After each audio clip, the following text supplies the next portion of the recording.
maksudnya di dalam sebuah hubungan kalau sampai sesuatu itu berhasil ataupun gagal, yaitu karena kedua belah pihak.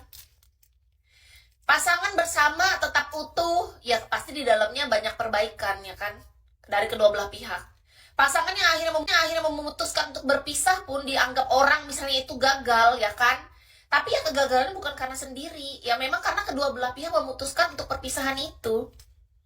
Itu yang selalu menurut Kis tuh ya, dalam hubungan kita nggak boleh merasa yang paling benar, nggak boleh merasa yang paling paling sudah paling oke lah di dalam hubungan. Nggak ada kayak gitu. Kita mesti belajar yang namanya introspeksi diri. Kisah aja nih, misalnya contoh di dalam hubungan aja aku tahu pemicu awalnya adalah dari pihak sana misalnya. Tapi aku tetap sadar diri kekuranganku apa. Aku tetap mengakui di mana sisi lemahku. Contoh, kecurangan, komitmen yang dilanggar berawal dari orang sana, dan itu berkali-kali yang udah gak kehitung berapa kali. Sampai pada akhirnya kita merasa lelah dengan hubungan seperti ini yang kita coba perbaiki, ya kan. Akhirnya kan aku menjadi manusia, ya aku manusia biasa gitu. Aku gak sesabar itu. Nah, aku mengakui bahwa aku bukan tipe kayak wanita-wanita lain yang bisa sabar seumur hidup dengan kelakuan pria yang gak mau berubah sedikit pun, bahkan gak ada perubahan. Perubahannya cuman tahu nggak? Perubahannya lagi di depan kita, di belakang sama kelakuannya. Itu mah bukan perubahan. Itu namanya dia sedang pakai topeng di depan kita. Menurut Kis, perubahan yang sesungguhnya adalah kita ada dan nggak ada. Lagi kita ngecek ataupun enggak, ya dia tetap itu dia gitu. Untuk apa nih contoh? Ya dia mau bilang dengan kita. Ngapain kita menjalin hubungan sama seseorang yang perubahannya tuh cuma pas saat bersama kita. Habis itu dia kembali ke setelan awal. Nggak kayak gitu yang namanya perubahan. Itu bukan perubahan. Nggak kayak gitu. Ya nggak bisa. Ya kan keadaan dia udah cukup lah. Kalau dalam hal-hal cinta. Tapi ini menurut Kis ya. Gini loh. Iya kabusin podcast apa sih? Ini menurut Kis ya. Pandanganku aja.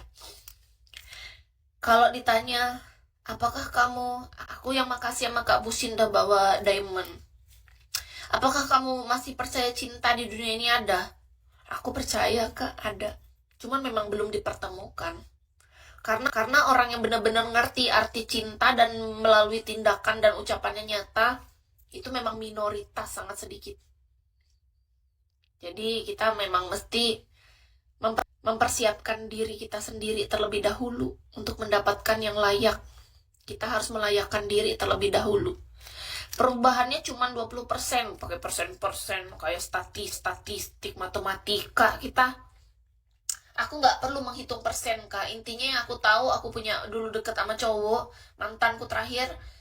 Dia bilang dia berubah, ya memang berubah, tapi pas sama aku.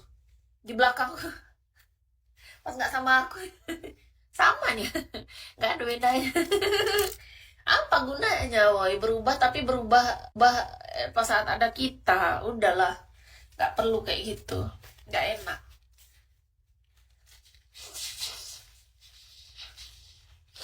Ya setidaknya ada Kak Busin. Aduh, 280 juta, buset. Harus berumur berapa kita? Berarti memang aku disuruh sendiri kalau gitu, Kak. Tapi tenang aja, Kak. Aku sudah memikirkan ini. Kalaupun nih, aku bahkan sudah mengucap loh kepada malaikat baik, alam semesta, dan segala sekitar sang pencipta lah. Orang-orang baik di atas. Allah Maha Besar. Kalau memang aku ditakdirkan untuk kan seumur hidup menikmati sisa-sisa hidupku ini, aku seikhlas itu, aku menerima. Benar. Karena aku sudah tahu apa yang aku butuhkan dalam hidupku. Apa yang bisa buat aku bahagia.